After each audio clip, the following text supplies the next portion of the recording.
Hi, I'm glad you could join me in my study.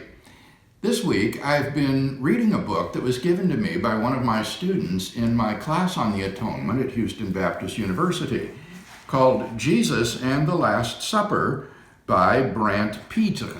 I wanted to see if he confirmed the conclusions that I had already reached about Jesus identifying himself as a sacrificial offering in his words at the Last Supper. And one of the oddities about Jesus choosing the Passover as the time for his death is that the Passover sacrifice was not originally an expiatory sacrifice.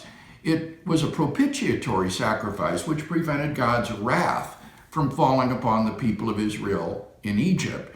But it didn't take away sin. And yet in John's Gospel, John the Baptist says of Jesus, "Behold, the Lamb of God who takes away the sin of the world." The Passover sacrifice is represented as expiatory.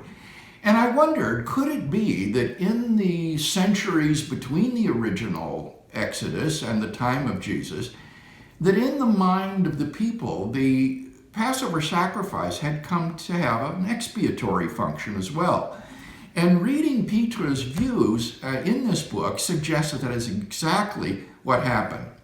He points out, for example, that in Ezekiel chapter 45, the Passover offering is presented as a sin offering.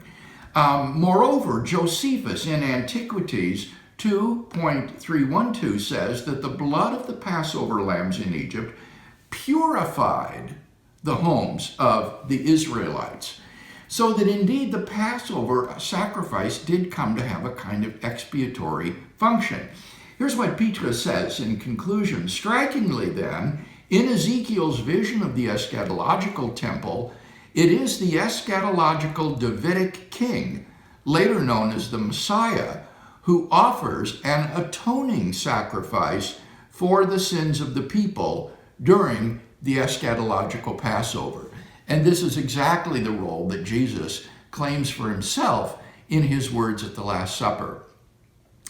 Peter's view, or rather book, also offers a very long and to all appearances interesting looking chapter on the date of the Last Supper, which is in dispute among scholars. In the Synoptic Gospels, the Passover takes place before Jesus' crucifixion, whereas in John, it appears that the Passover is celebrated after Jesus' crucifixion. And Peter has a long discussion of this for those of you who might be interested in that interesting problem between John and the Synoptics.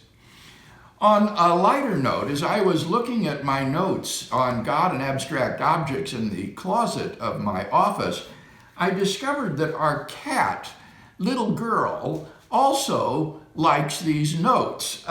You've heard of the dog eating the homework?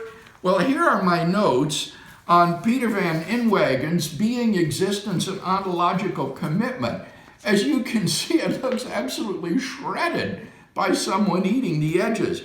Here are my notes on Peter Van Inwagen's ontology, identity, and modality.